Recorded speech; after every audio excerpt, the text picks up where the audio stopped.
Bante, Ya, ini eh, mumpung dalam suasana yang santai, ada satu pertanyaan Bante. Ya mungkin nanti akan ada pertanyaan-pertanyaan berikutnya. Eh, Banyak mungkin yang terjadi di masyarakat itu terkadang kita sudah banyak belajar, kemudian banyak mendengar tentang ajaran-ajaran Sang Buddha. Nah, kemudian bagaimana seseorang itu seharusnya bersikap di dalam keseharian. Dan umumnya para senior, para guru itu menyarankan untuk kita sadar setiap saat supaya dalam berpikir, dalam ucapan, dalam bertindak, dalam berperilaku itu kita bisa sesuai, bisa lurus, bisa sesuai dhamma. Nah, kira-kira bagaimana Bante itu menyikapi seandainya seseorang ini dalam bersikap, dalam bertutur, dalam bertindak bisa tetap dalam koridor dhamma begitu, ya, sehingga apa ya, ketika kita menjalani kehidupan kita sehari-hari rasanya tidak ada beban karena memang sudah merasa, atau mungkin bukan sudah merasa tetapi memang sudah seperti itulah yang harus dilakukan. baik. Ya gitu Bante. Iya, iya. Baik.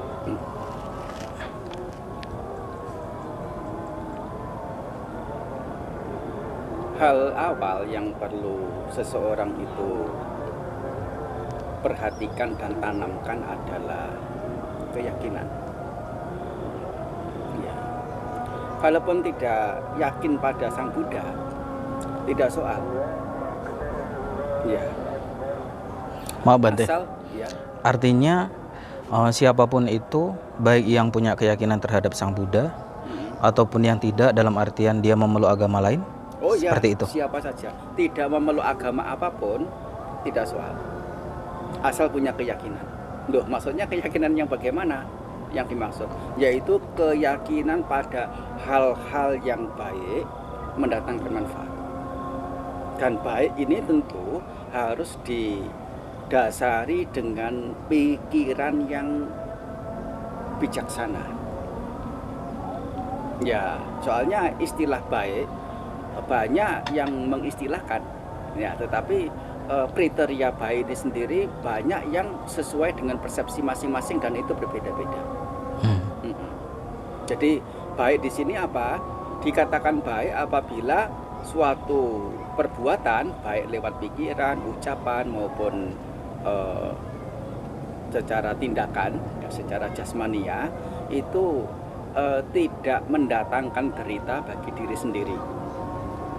Sebaliknya mendatangkan kebahagiaan, mendatangkan rasa adem. Nah, itu kriteria umum yang namanya hal yang baik. Selain itu juga setidaknya tidak merugikan pihak lain dari sisi bijaksananya tentu. Ya, misalnya mungkin kita berbuat baik, apa itu? Mendukung orang lain untuk melakukan keburukan. Misalnya dia mencuri, tahu dia sedang mencuri begitu ya, ya kita mendukung. Nah, ini adalah perbuatan yang mungkin dipersepsikan adalah tidak merugikan orang lain, bahkan memberikan manfaat menurut pemikiran dia yang didasari oleh ketidakbijaksanaan. Oleh karena mengapa dikatakan didasari oleh ketidakbijaksanaan? Oleh karena tindakan mencuri itu sesungguhnya bukan manfaat bagi si pencuri, melainkan kerugian. Sehingga jika kita mendukung itu bukan apa namanya ini mendukung kebahagiaan dia, tetapi justru mendukung penderitaan dia. Nah begitu. Jadi istilah baik itu sendiri harus dipandang dari sudut secara bijaksananya. Nah, ini punya keyakinan atas hal-hal yang baik sebagai hal yang mendatangkan manfaat. Punya keyakinan pada hal ini. Tanpa harus seseorang itu punya keyakinan pada Sang Buddha, harus yakin pada Sang Buddha tidak. Hanya saja tentu dengan punya keyakinan pada Sang Buddha, pada Tiratana, itu memberikan nilai lebih, dan lebihnya sangat-sangat lebih. Oleh karena apa? Sang Buddha mengajar secara tuntas total bagaimana seseorang memungkinkan untuk lepas dari penderitaan, baik penderitaan secara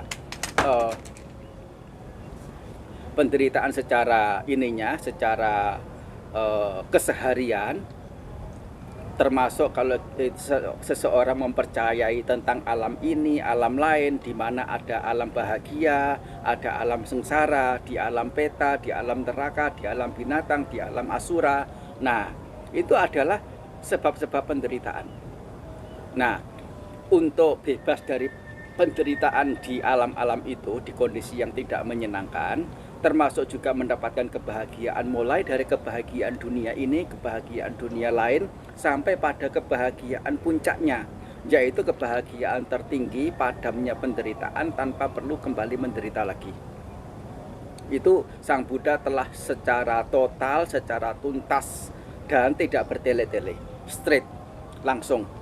Nah, itu memungkinkan untuk dicapai oleh seseorang melewati punya keyakinan, punya kepercayaan, mengikuti ajaran Sang Buddha.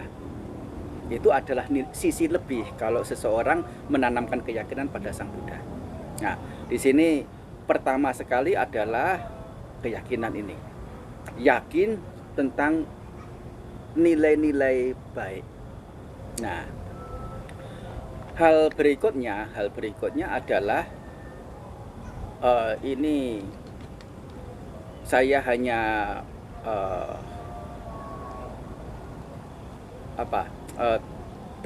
secara spontan terbersit saja, teringat dengan satu istilah, ya saya kira itu sangat baik, istilah Dhamma Kama. Dhamma artinya di sini adalah kebajikan, atau dalam hal ini adalah hal-hal yang diajarkan oleh Sang Buddha secara spesifik. Kama artinya adalah menyukai, menyenangi. Nah, menyenangi Dharma. Maksud menyenangi Dharma bagaimana? Yaitu sikap seseorang yang selalu punya antusias. Setiap ada acara kegiatan pembabaran Dharma, selalu berusaha untuk mengikuti. Oleh karena apa? Oleh karena seseorang mau masuk pada sesuatu yang lebih tinggi dari tingkatan yang dia ada sebelumnya, utamanya adalah melewati mendengar dari pihak lain. Tentu dari pihak mereka yang lebih bijaksana. Nah, di Tipitaka sendiri sering dirincikan bagaimana seseorang berhasil menjalankan kehidupannya itu, yaitu secara total bisa memadamkan penderitaan. Diurutkan di situ mulai dari mendengar ajaran Sang Buddha, tumbuh keyakinannya, terus melihat bahwasanya ajaran Sang Buddha ini tidak bisa dijalankan kalau melulu dengan separuh-separuh, dengan setengah-setengah. Ya, di sini dengan setengah-setengah itu maksudnya bagaimana? Yaitu dengan masih disibukkan, masih menyibukkan diri dengan kegiatan keseharian, mencari penghidupan, hidup berkeluarga, apa dan sebagainya. Sehingga mau totalitas, nah sepertinya ajaran Sang Buddha ini akan bisa optimal dijalankan apabila meninggalkan itu semua, masuk ke dunia kepetapaan. Nah, dengan masuk ke dunia kepetapaan, meninggalkan harta, meninggalkan keluarga, meninggalkan banyak hal, ya kekuasaan, pengaruh apa dan sebagainya yang seseorang itu memungkinkan miliki di masyarakat, untuk masuk, meninggalkan itu semua, masuk ke dunia kepetapaan, menjalankan sila, mulai dari menjalankan cula sila, ya cula sila artinya sila yang mendasar atau sila kecil begitu ya. Nah, kemudian menjalankan majjhima sila, sila tingkat menengah, sampai menuju ke mahasila, sila besar. Selain itu juga memiliki rasa keberpuasan atas apa yang ada pada dirinya. Dia juga bisa menutup indera. Nah, banyak hal. Setelah itu bertingkat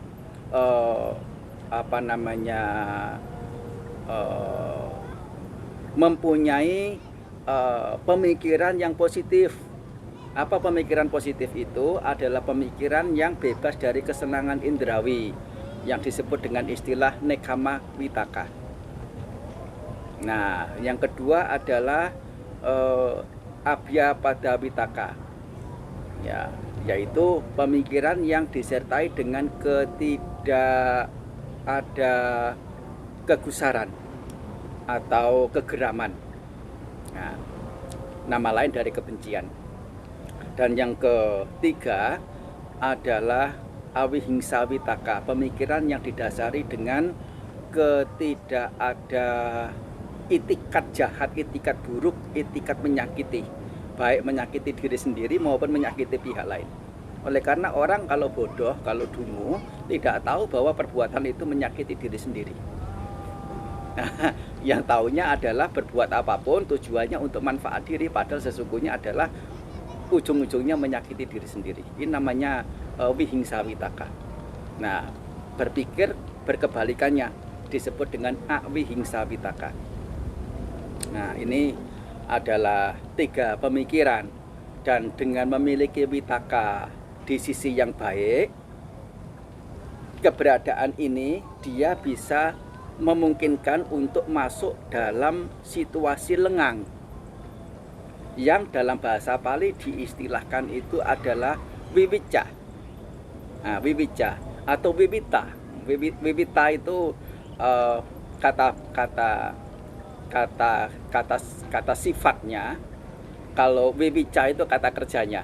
Ya, kalau seperti dalam batasan makna jana, yaitu jana pertama itu adalah wiwicca ewa kamehi, wiwicca aku salehi dhamehi. Nah, kata wiwicca dari itu kata kerja. Nah, kalau kata sifatnya wiwita artinya lengang, memungkinkan untuk bisa lengang dari hal-hal yang buruk. Mengapa bisa lengang dari hal yang buruk? Oleh karena didasari oleh apa? Tadi itu nekkhamma vitakka, abhyapada vitakka, dan awihingsa vitakka. Karena pemikirannya itu baik-baik seperti ini, memungkinkan untuk lengang dari hal-hal yang buruk. Karena lengang atau kosong dari hal-hal yang buruk, muncul yang namanya keleluasaan, kelegaan. Oleh karena apa? Kotoran batin ini sebagai penghimpit. Sehingga kalau kotoran batin itu tidak menyertai batin, keterhimpitan itu menjadi tidak muncul dalam batin. Karena tidak dihimpit, batin menjadi lega, leluasa, muncul satu jenis faktor batiniah yang disebut dengan istilah piti, kegiuran.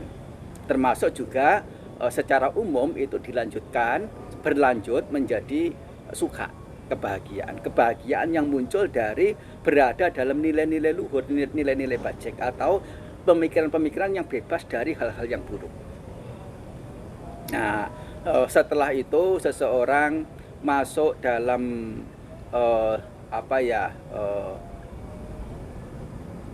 tingkatan yang lebih tinggi lagi, nyana atau pengetahuan yang lebih tinggi. Misalnya ada diba sota, ada diba caku. Nah, kemudian ya meningkat sampai pada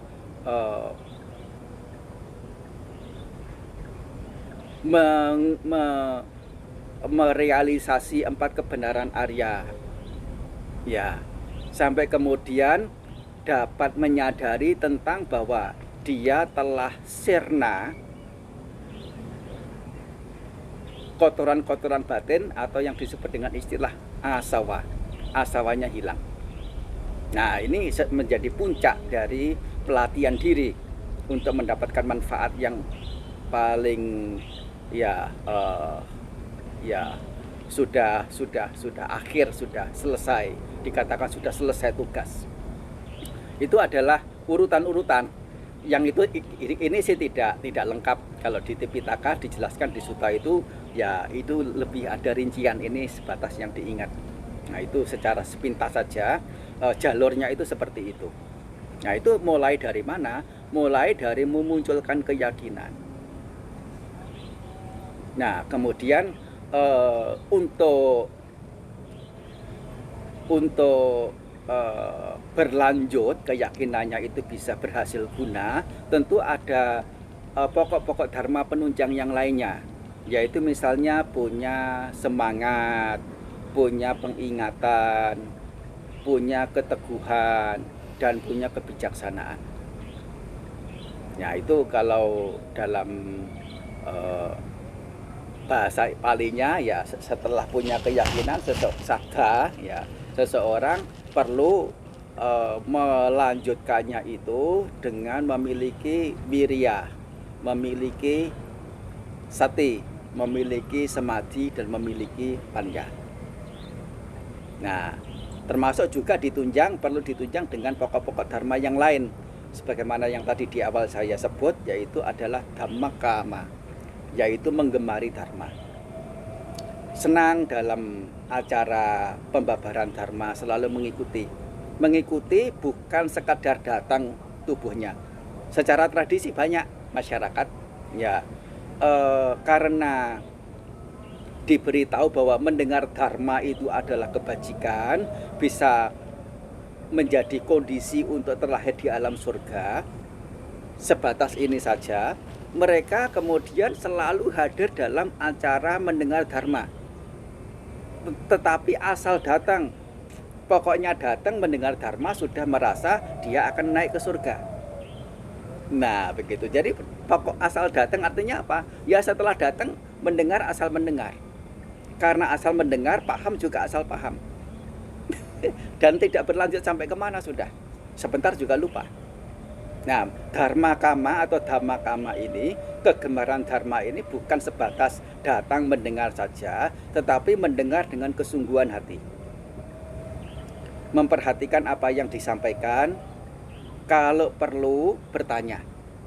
Hal-hal yang masih diragukan, yang belum diketahui, atau untuk menambah sisi-sisi yang lain. Nah, itu bisa dilakukan dengan bertanya. Kemudian mengingat-ingat, ya mengingat-ingat ini bisa dengan secara secara natural, yaitu berusaha mengingat biasa atau mungkin dengan mencatat.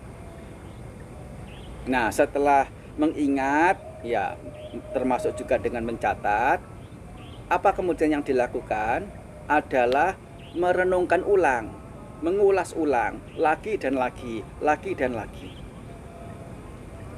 Supaya apa? Supaya hal-hal yang bajik, hal-hal yang bijak yang telah didengar itu bisa kokoh, kuat, berdiam di dalam hati, di dalam pikiran. Sehingga dapat dikatakan hal-hal bajik, hal-hal bijak itu mewarnai hati, mewarnai pemikiran. Kalau hati sudah diwarnai dengan hal-hal bajik, oleh karena melewati perenungan berulang-berulang ini, segala hal yang dipikirkan, segala hal yang diucapkan, segala apa yang ditindakkan, sudah otomatisnya akan bersesuaian dengan apa yang menjadi warna hatinya itu. Nah ini adalah yang dimaksudkan dengan dhamma kama. Sangat luas, sangat luas. Di sini pokok dharma yang juga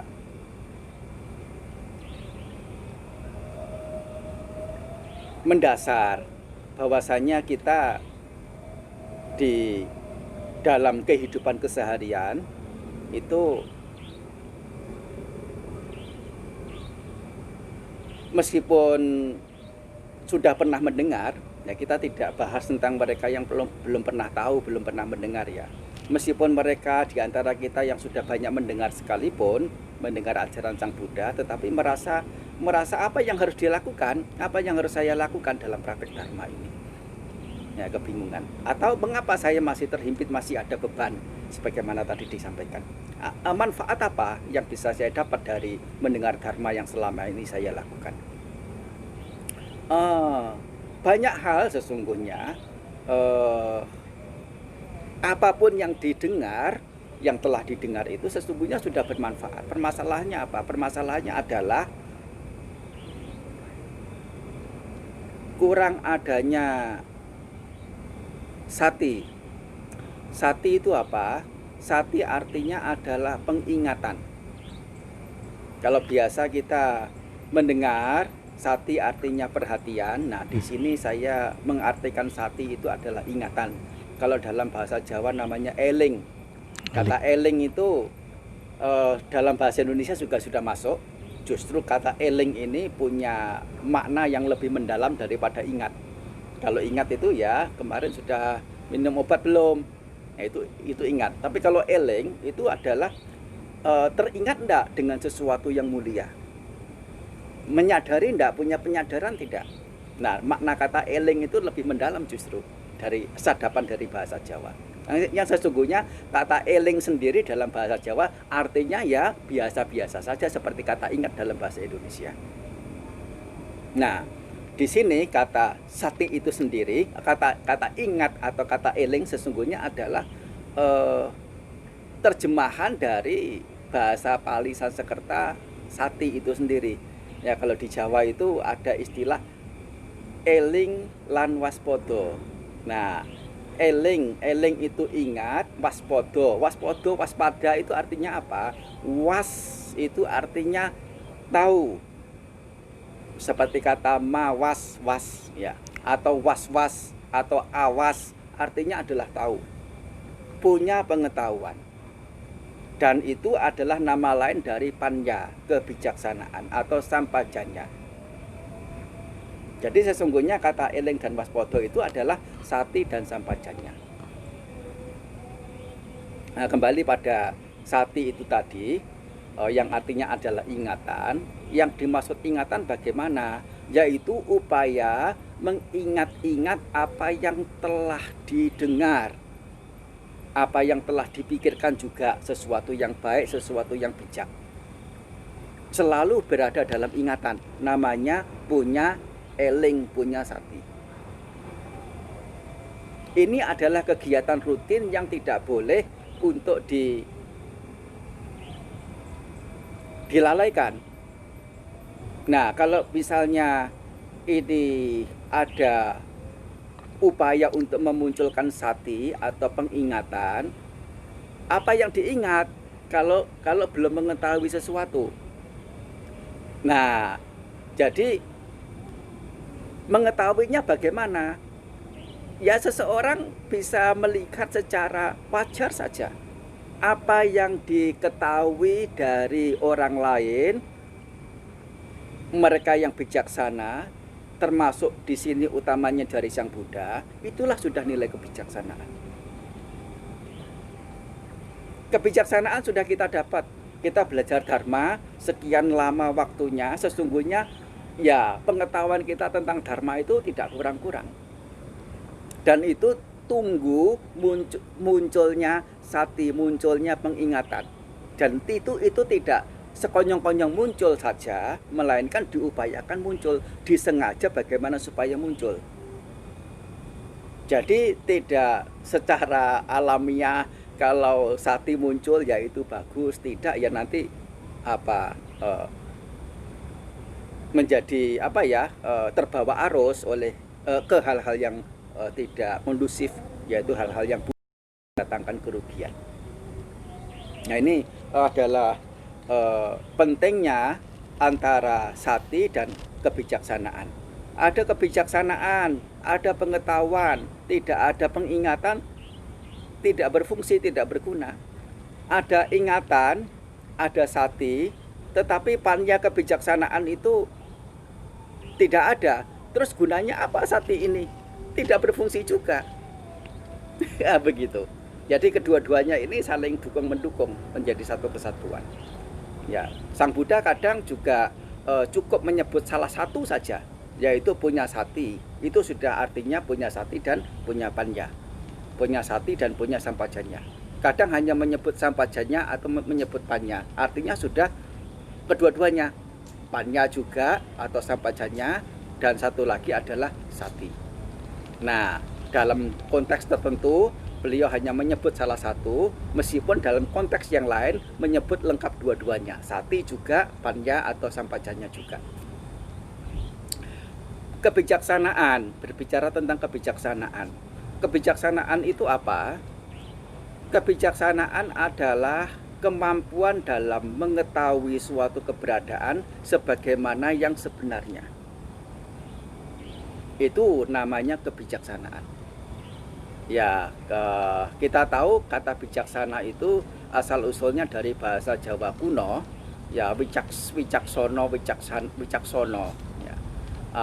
Itu bila dirunut, yaitu dari bahasa Sanskerta. Ya, wi, caksa, dan na. Wi artinya terarah, caksa artinya lihat, kata dasar. Caks artinya lihat. Nah, wi itu terarah atau istimewa atau jelas. Nah, caksa artinya lihat. Na itu sebagai pembentuk kata benda saja, seperti jeren begitu. Sehingga kalau digabung ketiganya menjadi wicaksana, artinya penglihatan secara jelas atau pengetahuan secara jelas, yaitu mengetahui secara jelas, mengetahui secara sebenarnya itu sendiri. Dan kata wicaksana ini ya dipakai juga dalam dharma, namanya kalau dalam bahasa Pali wicakhana, artinya sama dengan panya. Hanya kalau wicaksana itu kata depannya itu awalannya itu adalah wi yang artinya jelas, sedangkan panya itu awalannya adalah pa dan nya artinya tahu, pa artinya menyeluruh. Jadi panya artinya mengetahui secara menyeluruh, tidak mengetahui sebagian-sebagian. Nah, itu sesungguhnya adalah permaknaan yang sama, hanya sudut pandang yang berbeda, sehingga ada digunakan awalan yang berbeda. Kebijaksanaan ini setelah mengerti maknanya, kita masuk ke pemilahan. Kebijaksanaan dibagi menjadi dua, yaitu kebijaksanaan secara duniawi, lokiya panya, dan kebijaksanaan secara di atas duniawi. Nah, kebijaksanaan dikatakan kebijaksanaan duniawi, yaitu adalah kebenaran-kebenaran yang sifatnya adalah didasarkan oleh kesepakatan dalam memaknai kebenaran itu oleh sesama manusia ini. Ya, misalnya kita ini adalah seorang biku, ya, beda dengan perumah tangga. Ya, sesungguhnya secara dharma kebijaksanaan tingkat tinggi, ya biksu tidak ada. Ya, yang ada hanya para matadhamma, yaitu apa? Rupa, bentuk, ya, cetasika, apa itu? Faktor-faktor batiniah, cita, cipta atau pikiran. Nah, ya setidaknya ada tiga ini yang melengkapi itu. Semuanya sama, tidak ada beda. Nah, manusia yang manapun. Nah, itu adalah kebenaran secara paramatha. Tetapi kebenaran secara duniawi, yaitu sama-sama diakui kita ini biku. Atau apalah yang berupa kebenaran duniawi. Misalnya cinta, misalnya bersih, misalnya aman, misalnya apa? Yang berupa fisik, misalnya rumah gitu ya. Nah, rumah ini rumah siapa? Benar salahnya Nah, rumah ini rumah si A, rumah ini rumah si B. Tidak bisa kemudian si C ya mengambil alih dengan paksa. Itu tidak benar. Tidak benar secara manusia. Rumah si A itu betul-betul itu menjadi kebenaran rumah si A karena apa? Manusia saling bersepakat itu adalah rumah si A. Yang pada kenyataannya rumah itu apakah merasa dimiliki si A? Apakah sesungguhnya si A memiliki rumah secara kebenaran hakikinya itu? Ya tentu tidak. Nah, ini adalah kebenaran secara duniawi, kebenaran secara kesepakatan yang itu sendiri sifatnya adalah masih dilingkupi dengan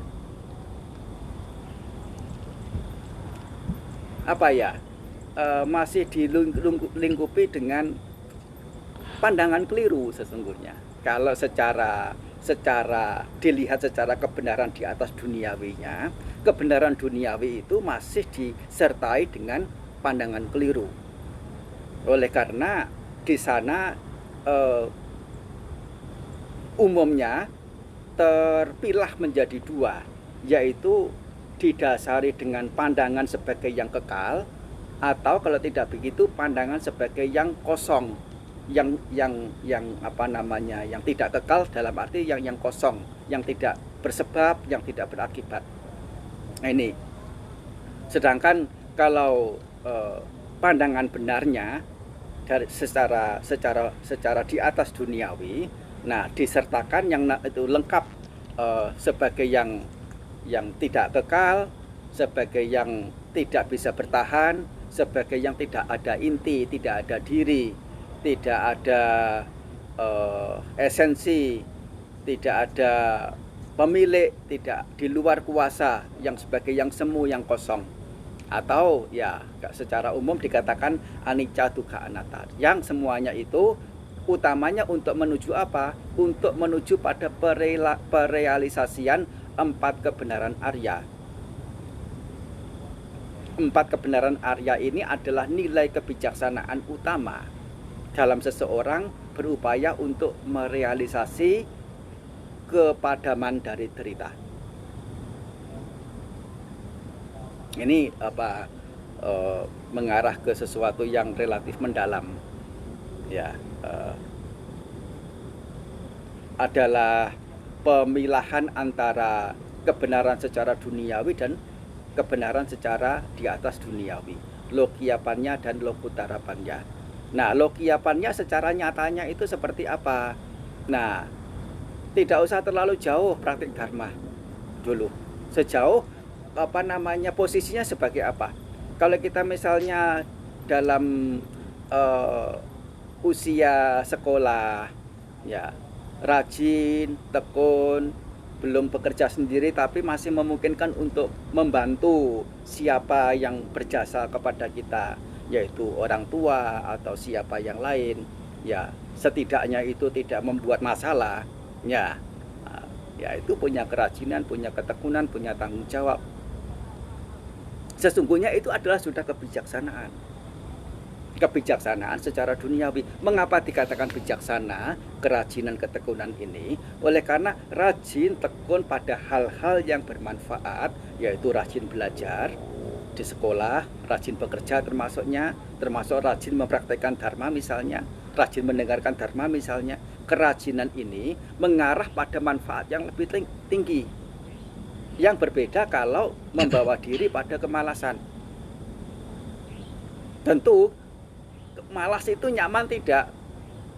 Malas itu sebuah kenyamanan yang luar biasa tentu bagi orang dungu, orang bodoh, yaitu orang yang tidak mengerti manfaat. Tetapi bagi mereka yang mengerti manfaat, kemalasan itu adalah kerugian. Orang yang bijaksana itulah yang disebut orang yang punya kebijaksanaan itu tadi. Punya kebijaksanaan, tahu kemalasan itu adalah kerugian, rajin adalah manfaat. Nah, menjadi rajin itu sendiri, tahu manfaat rajin itu sendiri sudah berupa kebijaksanaan. Tinggal bagaimana kebijaksanaan, yaitu mengetahui rajin itu adalah bermanfaat, itu bisa secara sengaja oleh diri sendiri dimunculkan lagi, dalam arti apa? Dipekerjakan itu. Ini yang namanya sati, pengingatan ini. Nah, sehingga kalau seseorang terbiasa dengan banyak mengetahui hal baik, termasuk juga mengetahui hal buruk. Nah, mengetahui hal buruk ini bukan untuk dijalankan, tetapi sekadar untuk tahu kemudian bisa dihindari. Nah, mengetahui hal baik untuk dilakukan. Nah, di sini dengan mengetahui keduanya, ya, yaitu hal yang buruk dan yang baik ini, kemudian sati atau pengingatan bisa bekerja. Dengan dua hal ini saja, antara panya dan sati, mana yang lebih dulu, Bante? Sati sampajanya atau sampajanya sati? Sati panya atau panya sati? Mana saja lebih dulu? Ya, oleh karena dua-duanya punya sisi yang bisa, mana saja yang lebih dulu. Sang Buddha sendiri dalam membabarkan dharma, menjelaskan dharma, kadang menyebut sati dulu baru panya. Dan tidak jarang beliau menyebut panya dulu baru sati. Nah, begitu. Jadi dua-duanya pokoknya ya sangat sangat signifikan, dan harus ada dua-duanya juga. Dan begitu ada dua-duanya, kedua-duanya ini adalah yang utama dari seluruh hal yang mesti seseorang lakukan dalam upaya pengembangan dirinya. Semua dharma Sang Buddha itu masuknya dalam sati dan sampajanya. Oleh karena kalau punya sati dan sampajanya, sati dan panya ini, tidak ada hal apapun yang tidak diketahui dan tidak ada hal apapun yang tidak dilakukan. Hal-hal yang baik tentu, hal-hal yang bajik dan hal-hal yang bijak. Sehingga bagaimana? Oh, sangat tidak terbatas. Jika seseorang sudah mengetahui sati, mengetahui panya, dan menjalankannya, mempraktekannya, dengan kemudian panya kan artinya pengetahuan, yaitu banyak pengetahuan yang telah didapat melalui apa? Gemar mendengar dharma atau memikirkannya. Nah, hal apa saja. Dan kemudian lewat sati atau pengingatan ini terus dimunculkan hal-hal yang diketahui itu, kebijaksanaan, nilai-nilai kebijaksanaan, nilai-nilai kebajikan itu. Nah, sehingga banyak hal bajik mewarnai hati. Kalau hal bajik sudah mewarnai hati, segala pemikiran, ucapan, tindakan itu adalah hal yang itu mendatangkan manfaat secara duniawi maupun secara di atas duniawi. Seseorang tidak perlu cemas dengan akan terbebani oleh sesuatu apa, dan hidupnya memang tanpa beban. Sehingga bagaimana bisa mengatasi beban, rasa berat dalam hidup, ya sesungguhnya yaitu semua akan menjadi tidak ada jika seseorang bisa memahami manfaat dari pelatihan dharma, tidak lain melalui kedua hal pokok, yaitu sati dan sampajanya ini. Ya, ini ya menjelaskan panjang lebar ya. Ini sekaligus ya, mungkin kalau ada pertanyaan seputar ini yang kurang jelas atau yang mungkin terkait ya silakan. Iya. Sebenarnya tadi banyak Bante pertanyaan-pertanyaan, tapi sepertinya Bante bisa membaca pikiran saya. Ya, jadi sudah terjawab semua. Bukan membaca, tetapi memang itu sudah menjadi urutannya. Iya, betul. Iya, lalu kadang Bante, kalau untuk bermasyarakat begitu, bertemu dengan orang, mungkin kalau berumah tangga, di lingkungan kerja begitu, terkadang banyak yang tanya, Bagaimana ya supaya kita itu tetap bisa menjalankan dharma walaupun eh, pada saat itu mungkin bertemu dengan karyawan yang malas, Mm-mm. sehingga kita perlu menegur. Mm-mm. Tetapi kalau ditegur secara mungkin ditegur secara lembut begitu, Mm-mm. mereka tidak merasa. Mm-mm. Jadi kiat untuk mengatasi itu gimana, Bante? Ya baik. Ya, permisi minum dulu ya. Monggo.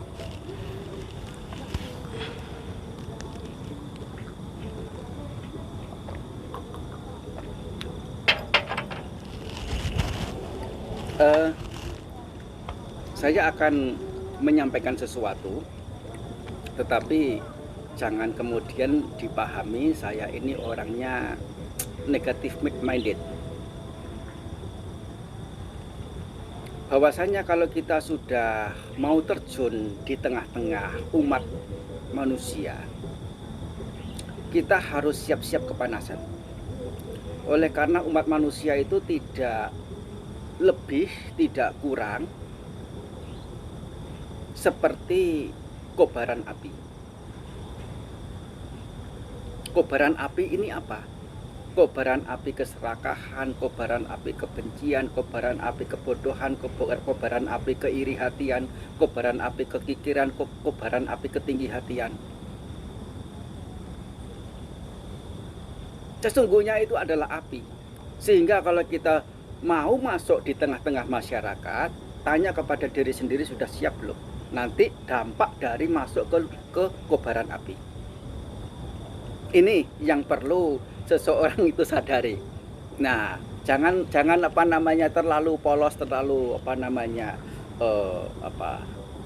itu orang bilang itu innocent, atau ada istilah satu lagi itu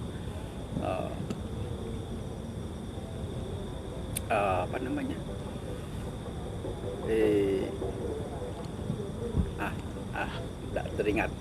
Pokoknya itulah, terlalu lugu begitu ya, menganggap orang itu mulia, kita tidak menolak, memungkinkan yang namanya manusia itu muncul hal-hal baiknya, tetapi sepak terjang segala hal yang kita lihat secara nyata antara satu dengan yang lain, lebih banyak kebaikannya atau keburukannya. Nah ini, sehingga kalau kita sudah mau masuk ke sana, ya harus mengetahui konsekuensinya. Kita harus sadar dari awal. Nah di sini oleh karena yaitu keadaannya seperti itu. Setelah kita masuk ke dalam, menyadari konsekuensinya, tetapi bagaimana kemudian mengatasi satu permasalahan. Tentu permasalahan itu banyak cara diselesaikan.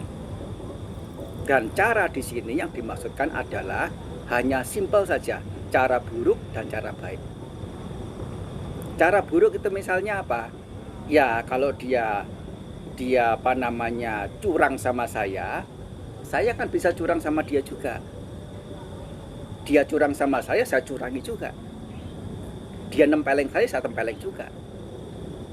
Pokoknya yaitu keburukan apa yang orang lain lakukan terhadapnya, dia akan membalas dengan keburukan yang sama.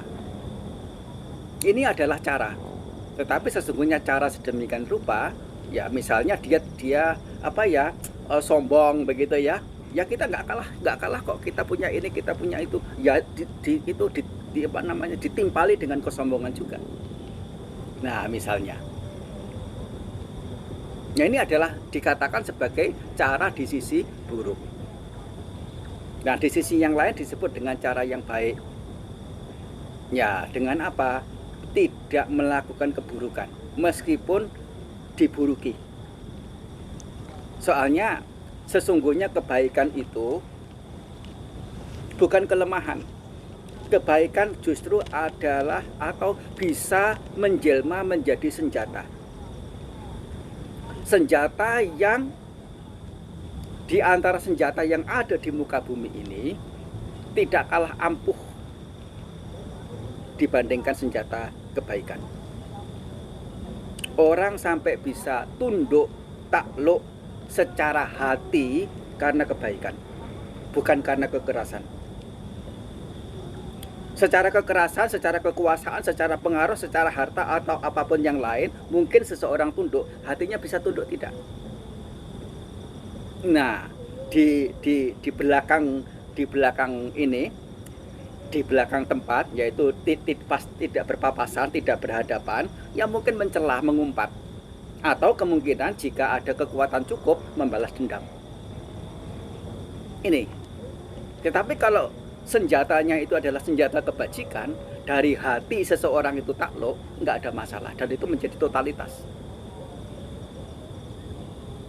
Nah, kebaikan-kebaikan tentu banyak sekali. Murah hati juga kebaikan, rendah hati juga kebaikan, tutur kata manis juga kebaikan, cinta kasih juga kebaikan. Nah, misalnya cinta kasih lah, ya, kemurahan hati dan cinta kasih. Nah, kalau kemurahan hati berbagi, mungkin tidak banyak yang perlu dijelaskan, oleh karena ya mestinya sudah banyak tahu ya. Tetapi cinta kasih ini ya sering orang mengerti keliru. Ya, dianggap bahwasanya cinta kasih itu adalah orang yang ceria, selalu tutur katanya manis, selalu puji-puji, wajahnya selalu senyum. Dalam arti apapun yang orang lain lakukan, dia akan punya sikap yang sama. Oh, dia punya cinta kasih, dia baik hati, dia tidak akan masalah. Jadi kalau seseorang merasa dia sedang mempraktikkan cinta kasih, kemudian dia memberikan senyuman kepada siapapun yang melakukan hal apapun, baik sisi buruk maupun sisi baiknya, dia telah keliru mempraktikkan cinta kasih. Nah, cinta kasih yang benar bagaimana? Cinta kasih yang benar adalah menunjukkan sikap yang jelas dan tegas sesuai prinsip-prinsip dharma. Bahwasanya sesuatu itu dilakukan oleh seseorang akan memberikan manfaat ataukah kerugian bagi yang bersangkutan, bukan bagi dirinya sendiri. Bagi yang bersangkutan utamanya, namanya punya cinta kasih. Jika dilihat secara bijaksananya, satu perbuatan itu merugikan pihak si pelaku, mengingatkan, mungkin dengan ketegasan yang kita menerjemahkannya itu dengan keras. Sesungguhnya demi manfaat siapa? Demi manfaat si pelaku yang sedang akan terugikan oleh dirinya sendiri lewat perbuatan buruknya itu. Jadi praktek nyata cinta kasih bukan selalu senyum, tetapi juga perlu tegas, perlu keras, perlu disiplin, perlu jelas. Oleh karena itu menjadi standar. Menjadi standar ini loh yang semestinya dilakukan, bukan yang itu. Menunjukkan ekspresi yang tidak senang, ya itu bukan karena kebencian semata melulu atau dasarnya adalah kebencian, justru adalah sebagai satu sinyal bahwasanya ini sosok ini tidak suka loh, tidak senang loh dengan perbuatan seperti itu. Mengapa sampai tidak senang? Apakah karena dirugikan? Ternyata juga tidak. Dirugikan juga tidak.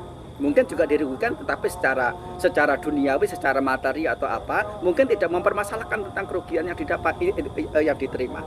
Tetapi lebih mengarah ke nanti si pelaku itu justru yang akan mendapati kerugian yang lebih parah.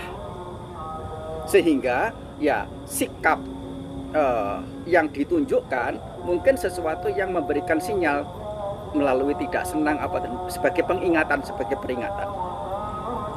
Nah, ini adalah bentuk cinta kasih. Lebih dari itu mungkin dengan memberitahu, menasihati. Hanya saja tentu dalam rangka memberitahu, menasihati ini harus lihat-lihat. Tidak semua orang bisa diberitahu, tidak semua orang bisa dinasihati. Sang Buddha sendiri tidak menasihati semua orang, tidak memberitahu dharma kepada setiap orang. Sang Buddha pilih-pilih. Pilih-pilih siapa? Ya bukan pilih-pilih dia orang kaya atau miskin, bangsawan atau orang jelata, ya, hartawan atau orang miskin, tidak pilih-pilih di situnya. Tetapi tidak bukan pilih-pilih di situnya, melainkan pilih-pilih orang itu punya kesiapan tidak untuk mendengar ajaran beliau, nasihat beliau. Nah itu tidak semua bisa kita nasihati, kita beritahu. Kalaupun ini punya keinginan, harapan yang baik, ya kita tidak bisa memberitahunya untuk sekarang ini, mungkin waktu yang lain setelah ada situasi yang kondusif, atau mungkin kalau itu kehidupan yang akan datang. Ya bagaimana? Beberapa orang harus menunggu 100 kehidupan untuk bisa paham, untuk bisa siap untuk dinasihati. Apa mau dikata? Soalnya ya kita tidak boleh itu bertindak bodoh, gegabah. Kita tujuannya baik, menasihati, tetapi justru pihak yang dinasihati bukannya berkurang hal buruknya, melainkan bertambah hal buruknya. Hal baiknya tidak bertambah, tidak muncul hal baik, tapi muncul hal buruk. Apa itu? Muncul kebencian, muncul ketinggi-hatian, muncul hal-hal yang justru merugikan diri sendiri. Nah itu kita adalah orang yang sudah tidak berhasil. Bukannya mengkondisikan orang itu untuk muncul kebaikannya, tetapi justru mengkondisikan orang untuk muncul keburukannya. Nah ini adalah hal yang harus dipertimbangkan matang-matang. Sang Buddha sendiri tidak menasihati setiap orang. Nah di sini tahu siapa yang bisa dinasihati, waktunya juga tepat untuk menasihati. Nah kemudian tutur kata, urutan-urutannya, bagaimana menyampaikan, itu juga perlu tahu caranya, yaitu dengan kerendah hatian, didasari dengan cinta kasih, pengharapan baik yang nyata. Kemudian ya tidak menyinggung perasaan,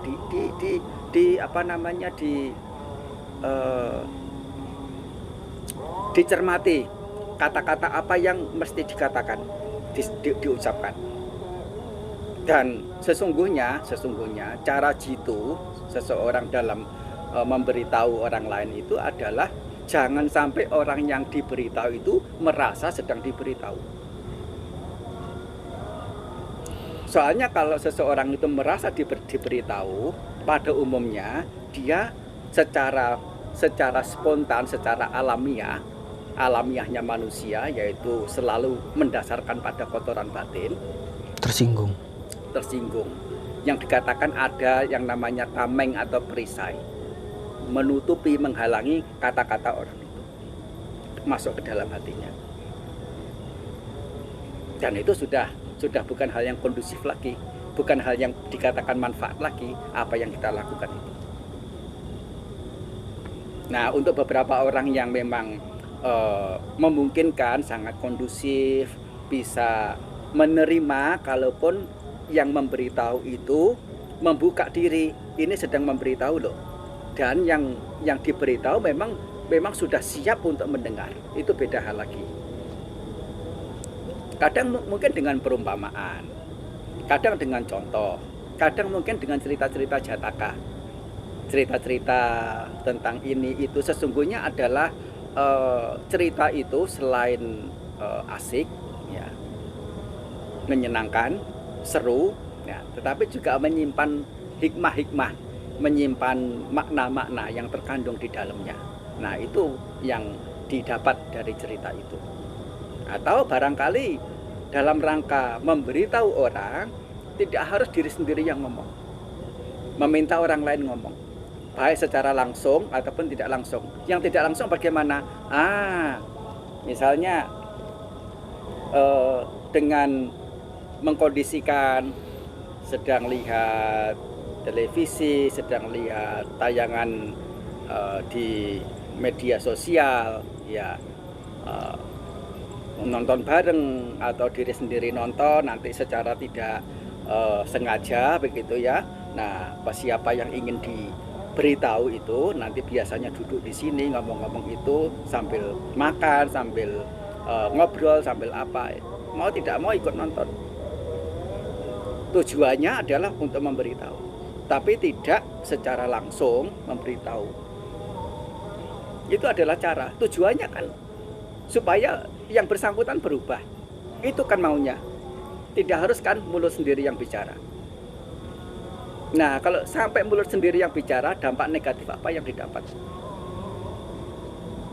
Nah, ingat bahwasanya memberitahu seseorang tujuannya apa dulu? Jelas dulu pada diri sendiri. Tujuannya itu agar yang bersangkutan berubah menjadi lebih baik, atau itu sekedar sebagai pelampiasan emosional diri sendiri. Jengkel dengan apa yang dilakukan itu, marah, ya, kesal. Nah, ya memang untuk orang demikian kalau tidak ngomong sendiri rasanya tidak puas. Terlepas yang mendengar itu mau mengikuti atau tidak, pokoknya diri sendiri puas. Itu namanya ngomong untuk pelampiasan emosional, bukan ngomong secara meta, secara cinta kasih mengharap perubahan pada pihak yang diberitahu. Nah, ini dua hal tadi dikatakan, ada kemurahan hati, ada cinta kasih. Bagaimana cinta kasih itu? Ya, cinta kasih adalah didasari dengan prinsip-prinsip yang benar menuju pada manfaat. Ya, jika cinta kasih itu ya tadi dikatakan dibayangkan orang yang selalu senyum, apapun disenyumin, anak kita ya buat baik disenyumin, dipuji, karyawan kita buat baik disenyumin, dipuji, teman kita buat baik disenyumin, dipuji, giliran mereka berbuat buruk juga disenyumin, dipuji, supaya apa? Kita tampak punya cinta kasih, selalu senyum. Itu bukan cinta kasih. Selalu senyum begitu namanya orang sinting. Iya. Iya, namanya orang sinting, selalu senyum. Orang juga tidak tahu batasan-batasan ini sesuatu yang patut atau tidak patut, baik atau salah, baik atau buruk, benar atau salah. Tidak tahu garisnya. Nah, ini itu di mana praktek cinta kasihnya? Cinta kasih tidak artinya senyum. Tidak berarti senyum.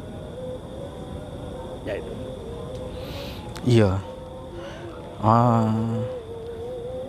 Tiap-tiap orang itu kan punya karakter berbeda, Bante.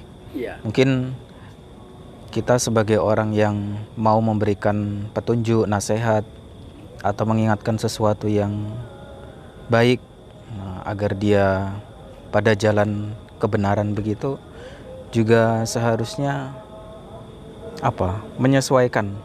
Jadi kan ada orang yang punya karakter yang keras, ada karakter lembut, ada karakter baik, seperti itu. Ya, itu ada filsafat Jawa. Ya, sesekali saya sampaikan juga, meskipun itu dari Jawa. Sebentar saya ingat-ingat dulu ya. Ese mantri semu bupati. Oh iya itu Bante. Bujang bugang. Sesungguhnya itu adalah menunjukkan tingkat kemoralan seseorang. Bukan tingkatannya itu tingkatan jabatan. Jabatannya bupati. Dan bupati yang dimaksud di situ bukan bupati kepala daerah tingkat 2, tidak. Bupati di sini artinya adalah raja, bangsawan. Bu artinya bumi atau wilayah. Pati artinya pemimpin. Pemimpin suatu wilayah. Betul. Jadi raja itu sebetulnya adalah bupati. Bupati. Hanya untuk penggunaannya dalam satu lingkup masyarakat, ya memungkinkan dimaksudkan adalah wilayah kabupaten. Namanya bupati, ya silahkan saja. Dan masih ada mendingnya, itu adalah pimpinan wilayah memang. Nah, esem mantri semu bupati bujang bugang. Esem mantri, mantri itu siapa? Mantri bukan yang suka nyuntik-nyuntik. Ya. Mantri itu artinya dari kata mantra. Mantra artinya pengetahuan. Mantri artinya orang yang punya pengetahuan. Orang yang pintar. Orang yang pintar yaitu mantri ini, kalau mau memberitahu dia, tidak usah dengan kata-kata, cukup dengan senyum saja. Dengan senyum dia sudah tahu. Nah, untuk bupati, bupati itu tingkatan orang bangsawan atau tingkatan yang lebih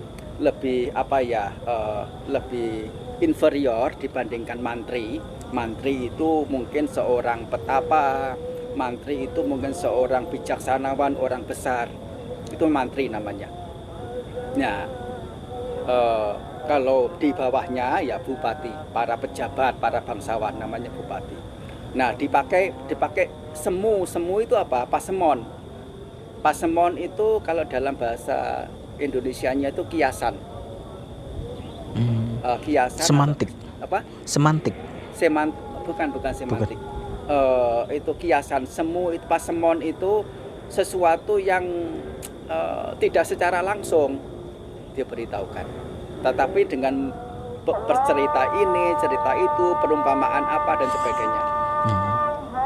Itu namanya pasemon. Dengan pasemon seperti ini, dengan kiasan-kiasan seperti ini, diharapkan yang bersangkutan itu sudah bisa paham. Tapi untuk nilai kemoralan orang yang berbeda lagi, itu kalangan ya, kalau kita mengatakan kalangan rendah nanti dikira ya sebetulnya lebih rendah daripada yang namanya mantri atau bupati itu. Ya kalangan awam begitulah ya, kalangan awam, kalangan rendahan, kalangan kasaran ya. Ya dengan disenyumin nggak paham, dengan disemoni, dengan kiasan tidak paham. Harus betul-betul ditunjuk, dimarahi atau mungkin dicambuk supaya ngerti. Soalnya kalau dengan biasa saja ya dia tidak paham, tidak tahu. Ya itu harus mengerti kepada siapa harus memperlakukan, bersikap seperti apa. Nah itu hanya saja itu semua kalau orang-orang di rumah jangan menggunakan cara-cara yang kasar terlebih dahulu. Cara yang halus. Soalnya itu akan membentuk karakter. Kalau biasa dengan kasar, nanti yang diperlakukan akan juga punya sikap yang kasar. Dan itu tidak baik. Yaitu dengan dengan berusaha cukup senyum saja. Sejauh mungkin. Mana bisa Bante, anak saya disenyumin. Sudah dicambuk saja masih ngeyel, masih bandel. Ya itu semua bukan 1 kali 2 kali. Tetapi itu sudah ada pembiasaan dari awal. Bukan kemudian kita sudah terbiasa dengan bersikap kasar, kemudian tahu-tahu bersikap sangat halus, nggak nyambung. Kalau dari awal itu dengan cara halus, nah cukup dengan melihat begitu saja, yang bersangkutan sudah nangis, merasa bersalah, merasa malu, merasa buruk sekali. Nah itu bagaimana kebiasaan kita dalam bersikap memperlakukan orang-orang di sekitar kita.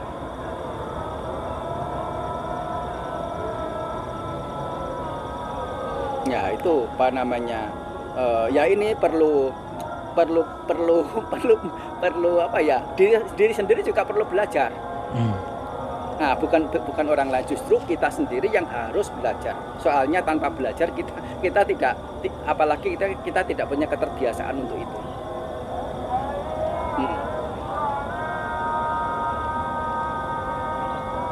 Ya hal-hal yang lain ya, kalau ada baiknya, ada benernya, janganlah pelit jangan kikir untuk memuji.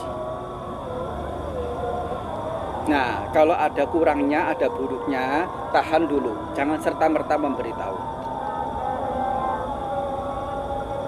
Kalau itu bukan hal yang esensial ya, adalah sesuatu yang tidak patut yang seseorang itu lakukan dalam keseharian, itu pasti mewarnai. Dengan berpikir bahwa yang akan bertindak tidak patut bukan hanya dia, tetapi mungkin juga diri sendiri. Kita nggak akan bisa lepas dari melakukan hal yang tidak patut. Jadi dalam memberitahu pun juga dengan cara yang sehalus mungkin, dengan cara yang rasanya itu pihak yang bersangkutan tidak merasa diberitahu. Dengan cerita, dengan menghadapkan pada situasi yang nyata untuk bisa disimpulkan sendiri dan sebagainya. Nah, itu adalah beberapa tips ya. Sebetulnya itu apa saja sih, siapa yang punya cara yang lain atau justru lebih baik ya silakan saja. Iya, Bante. Iya, awalnya mungkin obrolan ini ringan-ringan saja. Tetapi ternyata dari mendasar, menengah, sampai bahkan tadi Bante sempat membahas yang paling mendalam. Mungkin saat ini cukup Bante, tetapi nanti akan pasti cari waktu untuk bincang-bincang lagi. Ya, baik. Supaya banyak orang dapat manfaat, terutama dari saya sendiri sebagai yang tanya-tanya itu dapat yang manfaat. mendapat manfaat bukan hanya pendengar, tetapi juga yang bicara. Apa yang diomongkan, yang bicara hanya pinternya mulut bicara saja. Secara prakteknya ya masih perlu pembenahan, perlu setahap demi setahap. Bukan berarti setelah bisa ngomong artinya bisa melakukan. Yang diomongkan itu kan ajaran orang mulia, semestinya begitu. Sedangkan yang ngomong sendiri belum sampai di situ. Tetap juga perlu belajar, perlu berlatih. Iya. Terima kasih banyak Bante.